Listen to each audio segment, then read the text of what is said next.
صالح بوزوف مدرس متقاعد متشبث بجبله وهويته، وهو أيضاً كاتب وشاعر من البوماك، ولكنه خصوصاً معارض شرس لاندماج البوماك في المجتمع البلغاري ذي الأغلبية المسيحية.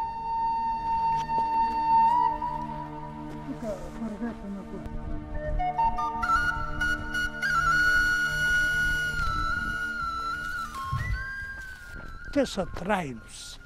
И ако смята някой, че помака ще стане българин, няма да стане българин.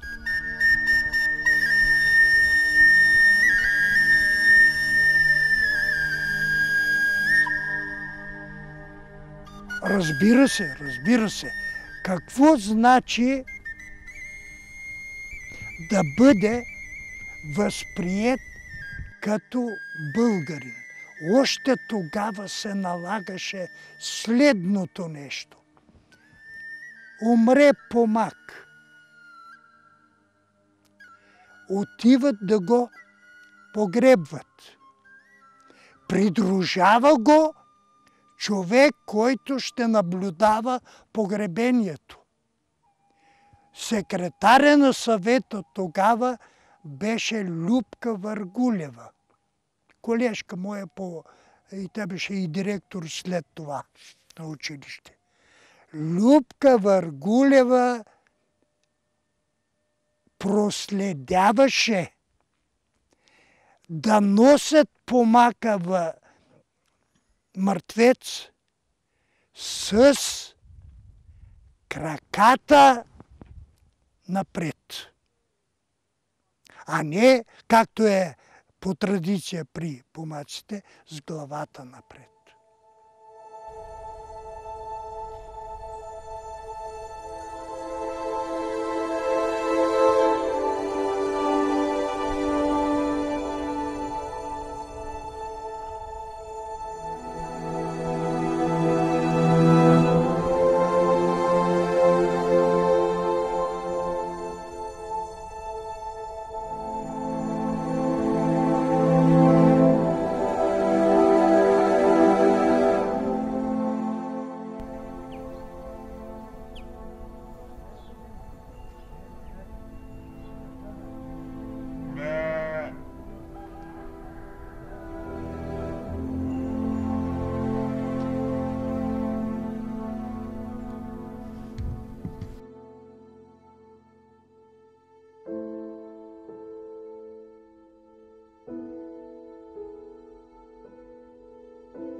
Когато беше възродителният процес, не помня коя година беше, и аз съм била малка тогава. Помня как ни следя, имаше си комисии, така, сваля шалварите на жените по цеха, одея там ги горя. Така, правя много на други имена, бяхме всичките с други имена, с нови имена. Сетне, като се стана демокрация, си сменихме всяко имената. Рядко има така да остана с нови имена. Почти сме с старите имена. Не искам да го повтарям веки това име. Това е минало, не искам да го чуя, не да го... في عهد الشيوعية أجبر أتراك بلغاريا والبوماك على تغيير أسمائهم الإسلامية وانتحال أسماء بلغارية مسيحية. منعوا من الحفاظ على شعائرهم الدينية وعاداتهم التقليدية. Помня си, още когато бях по-малка, помня моята майка, тя почина и баща ми, събирахме се вечер от страх, водя по къщите, бахтя така ората.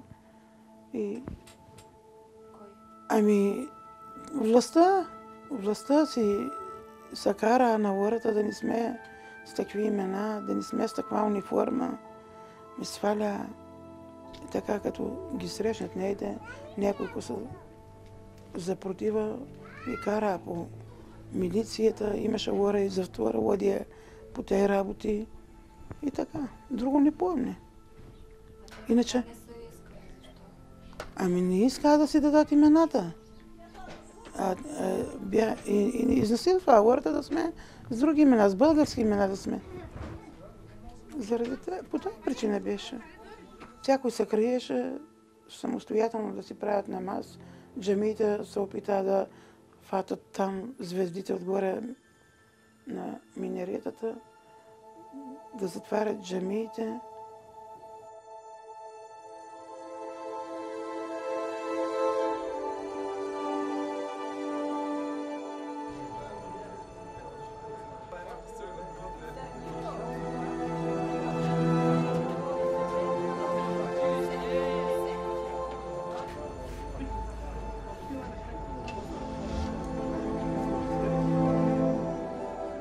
حملة التنصير القسري لسنة 1989 والتي قادها تودور جيفكوف آخر رئيس بلغاري في العهد الشيوعي خلفت جروحاً عميقة لدى أهالي القرى ودفعت بآلاف البوماك للهجرة إلى تركيا.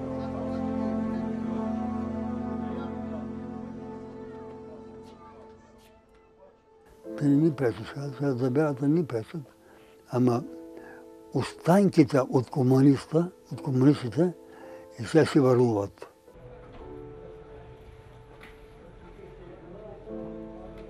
بالنسبة لشيوخ القرية، ذكرى سنوات الشيوعية والتنصير القسري تبقى ذكرى أليمة، ليس من السهل الحديث عنها. Целта, далечната цел на възродителния процес, по мое убеждение, е християнизиране.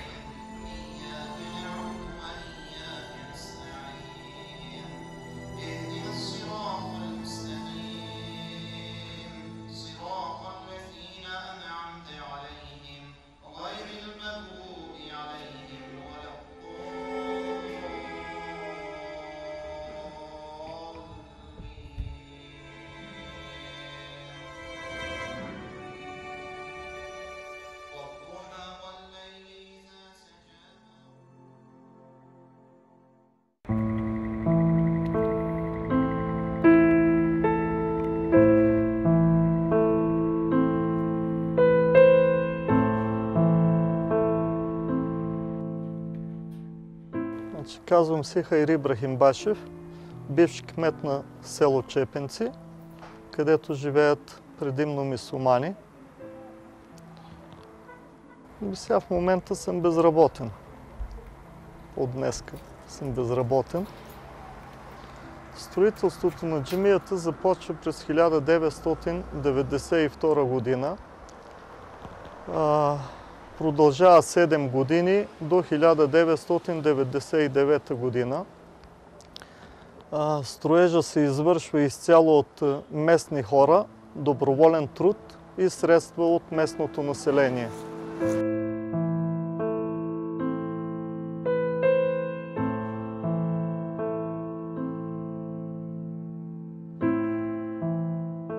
След построяване на самата джамия възникна един въпрос да минеме да събереме книгите, които са останали от предишните периоди.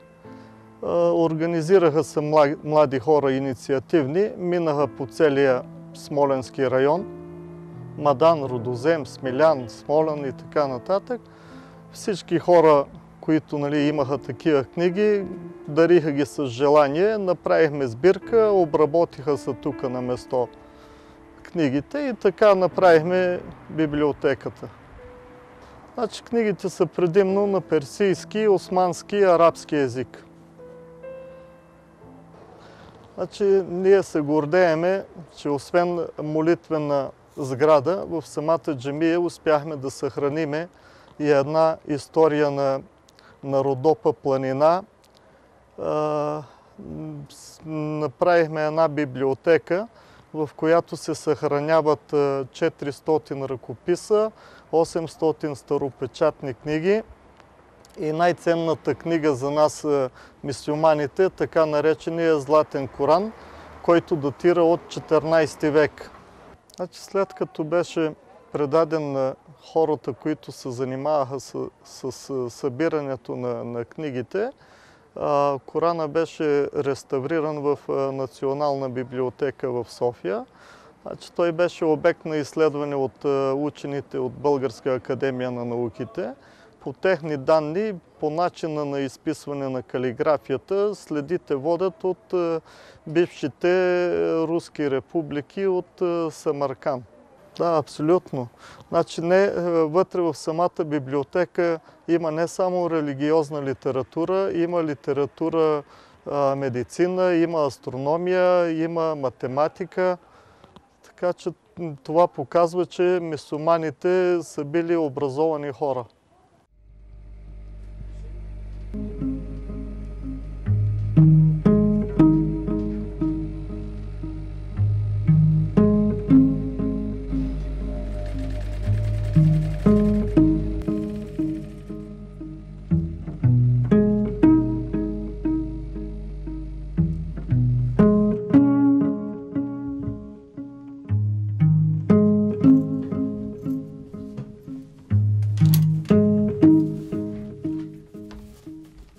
И вечер, сега веќе един месец кога съм затворила да шия и веќе с нощта последната вечер веќе цяла нощ шиих да се постараем да се облекат момичетата и по-младите и така.